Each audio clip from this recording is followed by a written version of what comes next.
तो राधे राधे, श्रीदम वंदे श्री राधा वल्लभ जयती। जय पिताजी की। भक्त का प्रश्न आया था कि हम लालाओं के बर्थडे पर केक काटते हैं और कैसे मतलब उत्सव जैसे मनाते हैं हम लाला का। तो मैं आपको बता देती हूँ। पहले मतलब कि जब हम गुरुदेव से जुड़े भी नहीं थे और जब गुरुदेव से जुड़ने के बाद भी हम लोगों ने लाला के जन्मदिन पर केक कट किया है, लेकिन बर्फी वाला। मतलब कि वैसा केक नहीं काटते थे, तो बर्फी का केक बना के और फिर काटते थे। उस पे क्रीम भी लगी होती थी और फिर उस पे ब्रेड की भी लेयर होती थी। लेकिन फिर जब हमने गुरुदेव के श्रीमुख से सुना कि हमें जो है ना ब्रेड भी नहीं खाना चाहिए, तब से हमने बिल्कुल ही निषेध कर दिया है।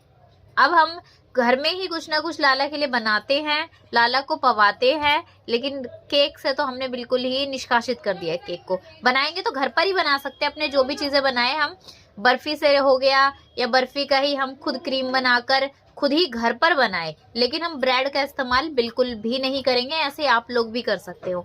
हमसे भी पहले गलती हुई है, लेकिन अब उस गलती को हम दोबारा से, ये नहीं कि बार बार रिपीट करते रहे, हम उसी चीज को दोहराते रहे कि जन्मदिन मनाना है तो केक लाना बहुत जरूरी है। ऐसा कुछ नहीं है।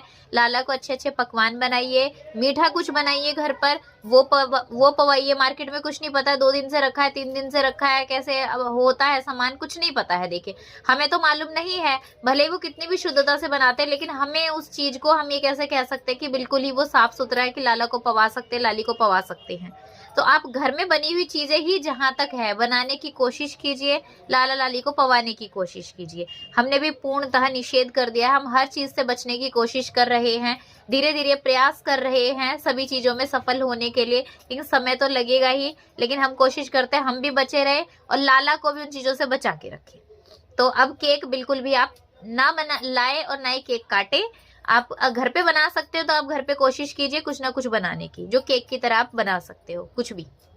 सभी को राधे राधे, श्री हितम वंदे श्री राधा वल्लभ जयती। जय पिताजी की।